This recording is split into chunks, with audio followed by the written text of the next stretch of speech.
Last lecture में हमने ये न्यूमेरिकल जो सॉल्व करा था, तो इसमें दो कंक्लूज़न हमने देखे थे। पहला कंक्लूज़न तो ये कि परसेंट डब्ल्यू बाई वी और परसेंट डब्ल्यू बाई डब्ल्यू में क्या रिलेशन होता है, वो हमने इंडिविजुअल भी सॉल्व करके देखा उसको अलग से, और एक की हेल्प से दूसरे को भी कैलकुलेट करके देखा है डायरेक्ट शॉर्ट ट्रिक के हिसाब से कि कैसे कैलकुलेट कर सकते हैं। तो एक तो हम इस रिलेशन को ध्यान रखें, तो इसी को मैंने नोट के फॉर्म में लिखा है कि relation between percent W by V and percent W by W. और दूसरा इंपॉर्टेंट पॉइंट कि इस तरह के क्वेश्चन में जब कभी भी हमें सॉल्यूशन का वॉल्यूम नहीं दे रखा हो और हमें लगता है कि डेटा इनसफिशिएंट है, उस केस में जो सॉल्वेंट का वॉल्यूम होगा उसी को हम अज्यूम कर लेंगे, कंसिडर कर लेंगे सॉल्यूशन के वॉल्यूम को। ठीक है, वही इस न्यूमेरिकल से मैंने हेल्प करा था। तो बस ये क्वेश्चन मैं इसलिए वापस यहीं से स्टार्ट कर रहा हूँ क्योंकि वहाँ पे मैंने नोट लिखा है। तो फर्स्ट नोट ये था कि रिलेशन बिटवीन दिस, और जो सेकंड नोट था, ठीक है, नोट 2 वो है assumption जो हमने माना था, if volume of solution is not given in the numericals then volume of solvent assumed as volume of solution. तो इसको आप कॉपी कर लें नोट 1 और नोट 2 के फॉर्म में। अब इससे आगे हम कंटिन्यू करते हैं। नेक्स्ट ग्रुप बी की जो कंसंट्रेशन यूनिट है वो है मोल फ्रैक्शन। ठीक है, तो मोल फ्रैक्शन क्या होता है? मोल फ्रैक्शन है ratio of moles of solute और solvent to the total moles of the solution. क्योंकि हम यहाँ पे सॉल्यूशन चैप्टर पढ़ रहे हैं इसलिए मैंने यहाँ पर सॉल्यूट और सॉल्वेंट लिखा। मोल फ्रैक्शन एक सॉल्यूशन के अंदर कितने भी कंपोनेंट हो सकते हैं, 2, 4, 5, 10, 15, तो किसी भी एक कंपोनेंट के रेस्पेक्ट में निकाला जाता है। तो यहाँ हम जनरली सॉल्यूट के रेस्पेक्ट में, या और क्योंकि बाइनरी सॉल्यूशन पढ़ रहे हैं तो या तो सॉल्यूट होगा या सॉल्वेंट होगा, तो या तो हम सॉल्यूट का मोल फ्रैक्शन निकालेंगे या सॉल्वेंट का मोल फ्रैक्शन निकालेंगे। इसलिए मैंने डायरेक्ट यहाँ सॉल्यूट और सॉल्वेंट लिख दिया। तो यहाँ पे कोई भी कंपोनेंट, कोई भी सब्सटेंस हो सकता है सॉल्यूशन का है। ठीक है, तो ध्यान रखना है कि ये रेशियो है मोल्स का, सॉल्यूट हो सकता है या सॉल्वेंट होता है, लेकिन किसके रेस्पेक्ट में? टोटल सॉल्यूशन के मोल्स के रेस्पेक्ट में। तो ratio of moles of solute और solvent to the total moles of the solution. इसी को फॉर्मूले के फॉर्म में अगर हम इसको रिप्रेजेंट करें तो मोल फ्रैक्शन को, ठीक है, इस सिंबल को काई बोलते हैं, हम जनरली एक्स लिख देते हैं, ठीक है, अपने कन्वीनियंट के अकॉर्डिंग। तो ये काई होता है सिंबल, तो इससे रिप्रेजेंट करते हैं इसको। ये मोल फ्रैक्शन ऑफ सॉल्यूट अगर मुझे कैलकुलेट करना है तो यहाँ पर क्या मानूंगा? सिर्फ सॉल्यूट। तो जिसका मोल फ्रैक्शन हमें कैलकुलेट करना, उसके मोल्स हम न्यूमरेटर में लिखेंगे, डिवाइडेड बाय टोटल सॉल्यूशन में जितने भी मोल्स है, वो भले सॉल्यूट के हो, सॉल्वेंट को, जितने भी कम हो, सबका समीशन। तो सॉल्यूशन में तो हमें पता है कि सारे मोल्स आ जाएंगे, तो हमने क्या लिख दिया? मोल्स ऑफ सॉल्यूशन लिख दिया। यानी इसी को मैंने क्या लिखा? सॉल्यूट का मोल्स डिवाइडेड बाय सॉल्यूशन के मोल किसके बराबर होंगे? सॉल्यूट प्लस सॉल्वेंट के। तो इस तरीके से लिख दिया। इसी तरीके से अगर हमें सॉल्वेंट का मोल फ्रैक्शन अगर निकालना है, तो सॉल्वेंट का मोल फ्रैक्शन निकालना है तो ऊपर लिखेंगे न्यूमरेटर में सॉल्वेंट के मोल्स डिवाइडेड बाय सॉल्यूशन के मोल। ठीक है, इस तरीके से यहाँ पे हमने सॉल्यूट और सॉल्वेंट दो ही कंपोनेंट बने बाइनरी सॉल्यूशन के अकॉर्डिंग।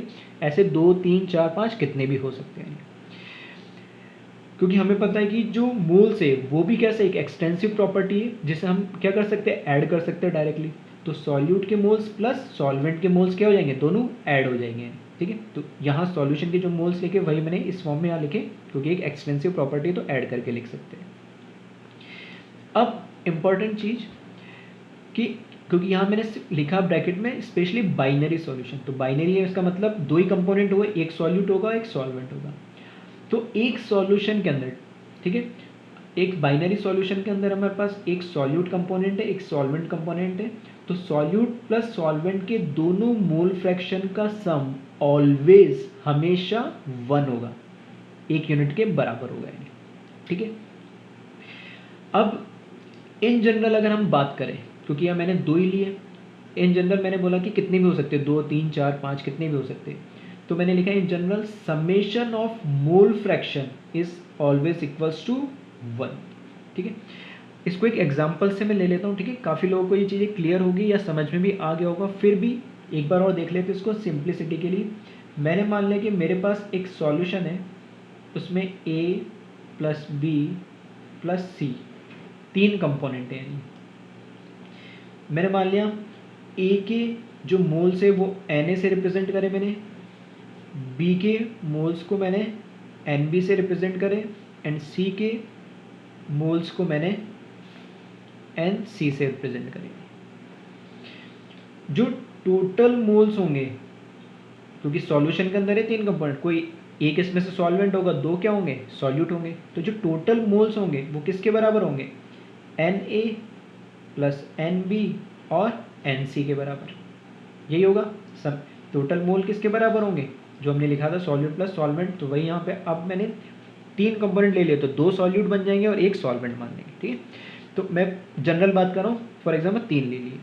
अब मुझे मोल फ्रैक्शन निकालना है ए का, तो जिसका भी मोल फ्रैक्शन निकालना, उसके मोल्स हमेशा न्यूमरेटर में लिखे जाते हैं डिवाइडेड बाय टोटल मोल्स।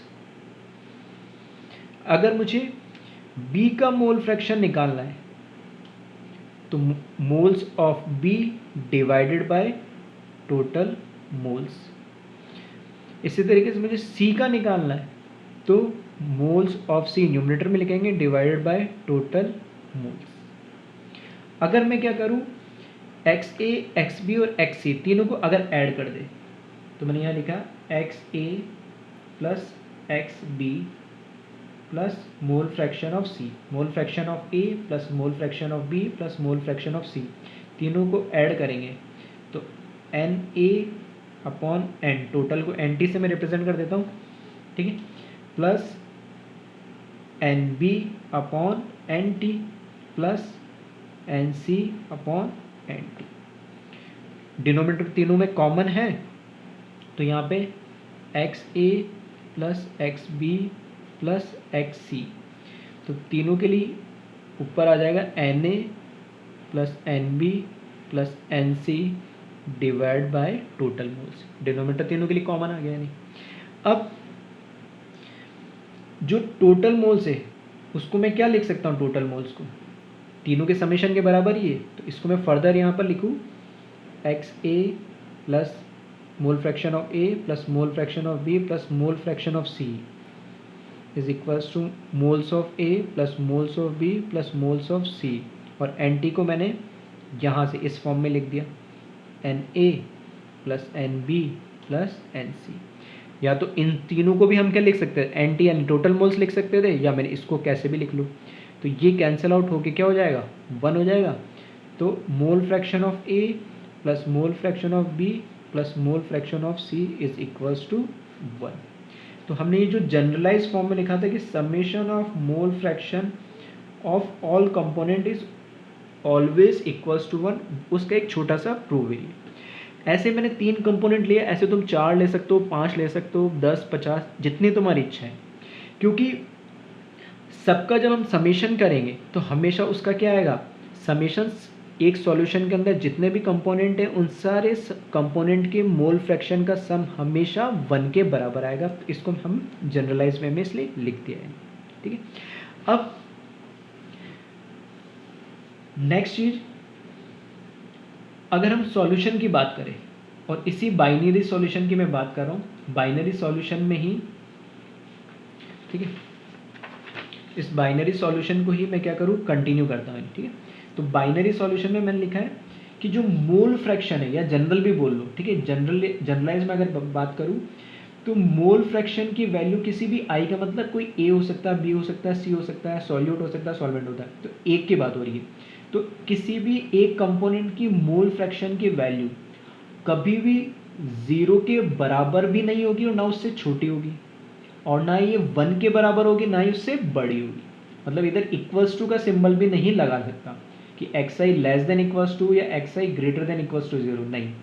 ये जो मोल फ्रैक्शन है किसी भी कंपोनेंट का, वो 0 से हमेशा कुछ ना कुछ बड़ा होगा, भले ही 0.0001 हो, और 1 से हमेशा छोटा होगा, भले 0.99999 हो, ठीक है।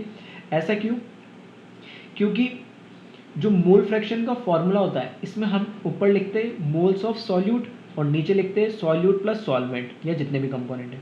तो अगर मैंने मान लिया इसके 5 मोल है और इसका कुछ ना कुछ तो मोल होगा 6, 1 इसका मान लिया, तो 5 + 1 क्या आएगा, 6। तो डिनोमिनेटर हमेशा इस केस में क्या आता है, बड़ा आएगा, और न्यूमरेटर हमेशा क्या आएगा, छोटा आएगा। तो जीरो तो कभी हो नहीं सकता। जीरो कब होगा, जब इसके मोल्स ही नहीं होंगे। ये हो ना, जीरो कब होगा, जब यहाँ मैं जीरो लिख दूंगा तब इसके मोल्स ही नहीं होंगे, तो पूरी इसकी वैल्यू जीरो आ जाएगी। और इसके मोल्स ही नहीं है मतलब वो क्या है, पार्टिकल प्रेजेंट ही नहीं है, एब्सेंट है इसके अंदर। दूसरा, वन कब हो सकता है, सिर्फ जो वन तब होगा जब सॉल्यूट की मोल अगर मैंने 5 बोला तो इधर भी 5 लिखना पड़ेगा, तो ये 5 डिवाइडेड बाई 5 होगा तभी तो 1 होगा। यहाँ कुछ ना कुछ वैल्यू लिख देंगे तो फिर वहाँ पर वो फिर 1 नहीं बन पाएगा। इसका मतलब है कि सॉल्वेंट के मोल्स होंगे ही नहीं अगर मुझे 1 बनाना है। तो 5/5 और इसको 0 कर दूंगा तो सिर्फ उसके अंदर सिर्फ सॉल्यूट प्रेजेंट है, और सिर्फ सॉल्यूट प्रेजेंट है तो क्या वो सॉल्यूशन बनेगा, कभी नहीं। सॉल्यूशन के लिए तो हमारी कंडीशन है कि कम से कम कितने होने चाहिए, डेफिनेशन हमने देखी थी 2 कंपोनेंट होने चाहिए। तो सॉल्वेंट अगर इसमें होगा ही नहीं तो फिर वो सॉल्यूशन ही नहीं बचा, वो प्योर सब्सटेंस हो गया। तो इस बात को ध्यान रखना, मोल फ्रैक्शन किसी भी कंपोनेंट का एक सॉल्यूशन के अंदर 0 से छोटा नहीं हो सकता या 0 के बराबर भी नहीं होगा, और ना ही 1 के बराबर होगा, ना ही 1 से बड़ा होगा। ठीक है, फिर वही चीज मैंने जो अभी समझाई उसी को लिखा मैंने। अगर xi की वैल्यू 0 होगी then i substance is not present. मतलब ये वैल्यू 0 कब होगी, जब न्यूमरेटर 0 होगा। न्यूमरेटर 0 कब होगा, मतलब उसके मोल्स 0 होंगे, और मोल्स 0 होने का मतलब वो सब्सटेंस प्रेजेंट ही नहीं है। इसी तरीके से xi की वैल्यू अगर 1 आ जा रही है, ठीक है, mole fraction of component i is equals to 1, then only i substance is present. वही जो अभी मैं समझा रहा था कि अगर इसके मोल फ्रैक्शन की वैल्यू 1 आ रही है तो 1 तो तभी आ सकती है जितना न्यूमरेटर की वैल्यू उतनी डिनोमिनेटर की वैल्यू। तो अगर मैंने 5 ले लिया तो इसको तो 5 होना ही पड़ेगा, ऐसा तो नहीं होगा कि इसको 3+2 ब्रेक करके लिख सकते। तो उस केस में ये सॉल्वेंट प्रेजेंट ही नहीं होगा, और सॉल्वेंट जब प्रेजेंट ही नहीं है, प्योर सॉल्यूट है, तो फिर वो प्योर सॉल्यूट है तो सॉल्यूशन बनेगा ही नहीं। तो ये कंडीशंस ध्यान रखें कई बार, ठीक है, कि xi की मोल फ्रैक्शन की वैल्यू 0 और 1 के बीच में ही लाई करती है। अगर 0 हो जाता है मतलब सब्सटेंस वो प्रेजेंट नहीं है, और 1 हो जाता है मतलब वो प्योर सब्सटेंस है। इस तरीके से कई बार लैंग्वेज के फॉर्म में भी ऑब्जेक्टिव क्वेश्चंस में पूछे जा सकते हैं ऐसे क्वेश्चन। ठीक है, तो आई होप मोल फ्रैक्शन और उससे रिलेटेड जो भी मैं बात कहना चाह रहा था वो समझ में आई होगी अच्छे से। एक बार इसको ध्यान से देखें और कॉपी कर लें।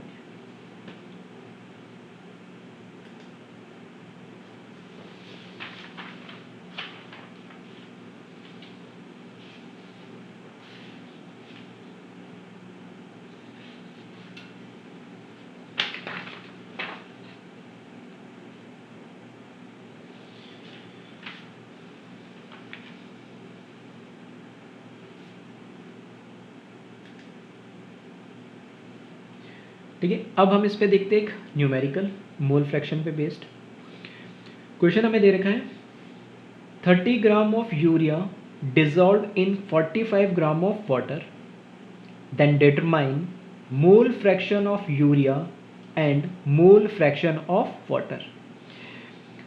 हमें 30 ग्राम यूरिया को हमने क्या करा, 40 ग्राम वाटर के अंदर डिजॉल्व करा है, तो हमें यूरिया और वाटर दोनों का क्या करना है, मोल फ्रैक्शन कैलकुलेट करना है। तो एक बार वीडियो को पॉज कर ले और खुद से एक बार सॉल्व करने की कोशिश करें, और फिर हम देखते हैं सॉल्यूशन क्या है इसका। ठीक है, तो सभी ने कर लिया होगा, बहुत सिंपल सा क्वेश्चन दिया है। तो यहाँ पर फिर वही बात, पहले तो हम आइडेंटिफाई करें, इसमें वैसे पूछा नहीं है फिर भी अपनी आदत डालें ताकि हमारी क्वेश्चंस को सॉल्व करते वक्त ऐसी आदत हो जाएगी, टेंडेंसी हो जाएगी, तो हमें किसी भी तरह क्वेश्चन आएगा तो प्रॉब्लम नहीं आएगी कि इस कोई भी हमें सॉल्यूशन दे रखा है तो उसमें सॉल्यूट कौन है, सॉल्वेंट कौन है, ये हम आइडेंटिफाई करें। तो अब तो तुम्हें पता लगने लगा होगा इतने क्वेश्चंस के बाद कि यहाँ पर यूरिया इन वाटर है, तो वाटर लिक्विड है, और ऐसे केस में हम वाटर को ही क्या मानते हैं, सॉल्वेंट मानते हैं। तो वाटर हमारा क्या हो गया, सॉल्वेंट, और यूरिया हमारा क्या हो गया यहाँ पर, सॉल्यूट। अब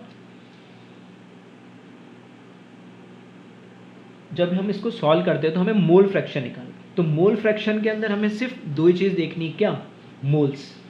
हमें यूरिया के मोल्स चाहिए होंगे जो हमारा सॉल्यूट है, और वाटर के मोल्स चाहिए होंगे जो हमारा क्या है, सॉल्वेंट है।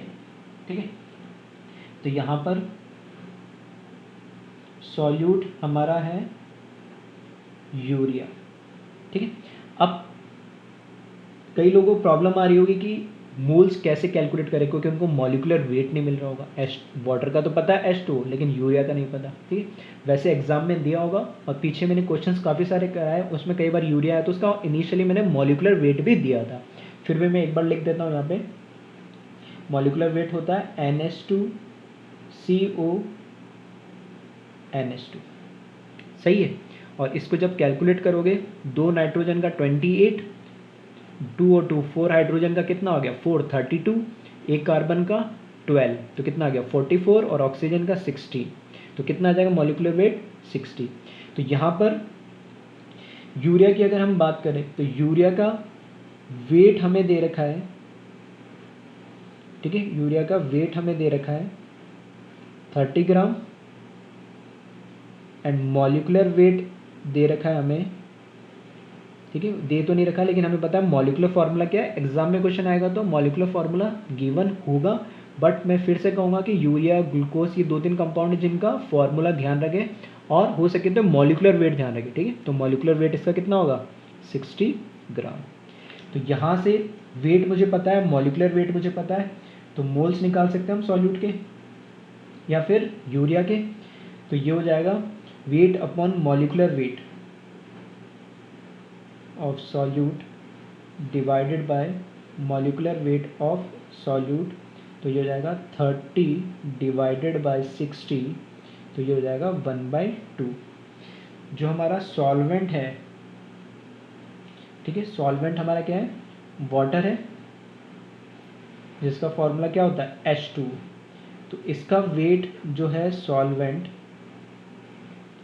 का वेट हमें दे रखा 45 ग्राम, तो ये 45 ग्राम हो गया।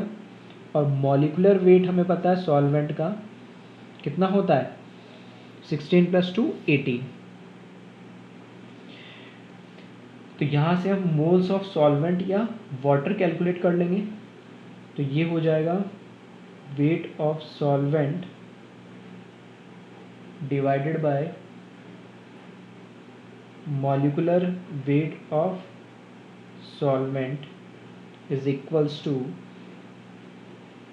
45 डिवाइडेड बाय 18, ठीक है। और इसको जब कैलकुलेट करोगे तो ये कितना आ जाएगा 5/2 आ जाएगा कुछ, ठीक है। तो अब दोनों के मोल्स हमें पता लग गया, तो अब हम मोल फ्रैक्शन कैलकुलेट कर सकते हैं। तो मोल फ्रैक्शन ऑफ सॉल्यूट, या मैं ऐसे ही बोल सकता हूँ मोल फ्रैक्शन ऑफ यूरिया। तो जिसके मोल फ्रैक्शन निकालने हैं उसके क्या करेंगे, मोल्स को हम लिखेंगे न्यूमरेटर में। तो यूरिया या सॉल्यूट के मोल लिखे हमने ऊपर, और नीचे total moles solute plus solvent. तो इसके मोल, सॉल्यूट के मोल हमने कैलकुलेट कर लिए कितने 1/2, तो यहाँ पे लिखा 1/2 प्लस 5/2, ठीक है। तो 2 कॉमन आ जाएगा, ठीक है, और इसको कैलकुलेट करेंगे तो कितना आ जाएगा 1/6। तो ये मोल्स आ गए किसके, सॉल्यूट के। अब सॉल्यूट के मोल्स आ गए, बाइनरी कंपोनेंट तो बहुत इजी है, क्योंकि हमें पता है कि moles of solute plus moles of solvent is always equals to 1, क्योंकि बाइनरी है तो कोई दिक्कत नहीं। 3 होते तो फिर हमें एक और का कैलकुलेट करना पड़ता। तो यहाँ से मोल्स ऑफ सॉल्वेंट मुझे कैलकुलेट करना है, तो 1 माइनस मोल्स ऑफ क्या जाएगा सॉल्यूट आ जाएगा। तो 1 माइनस 1/6, तो ये हो जाएगा 5/6 मोल्स ऑफ सॉल्वेंट, ठीक है। और कई लोगों ने ऐसा भी कर लिया होगा, सॉल्वेंट के मोल फ्रैक्शन निकालने के लिए सेम फार्मूला यूज़ करा होगा। तो यहाँ बस मोल फ्रैक्शन ऑफ जब सॉल्वेंट निकालोगे तो ऊपर क्या आ जाएगा मोल्स ऑफ सॉल्वेंट, और नीचे सॉल्यूट प्लस सॉल्वेंट, ठीक है। तो ऐसे भी करा होगा, बट हम फालतू कैलकुलेशन क्यों करें, जितना कैलकुलेशन कम हो उतना अच्छा है, ताकि हमारा टाइम बचे। तो बहुत सिंपल सा बेसिक सा क्वेश्चन था। तो आई होप सबको समझ में आया होगा। तो एक बार ध्यान से देख लो और कॉपी कर ले इसको। Thank you class.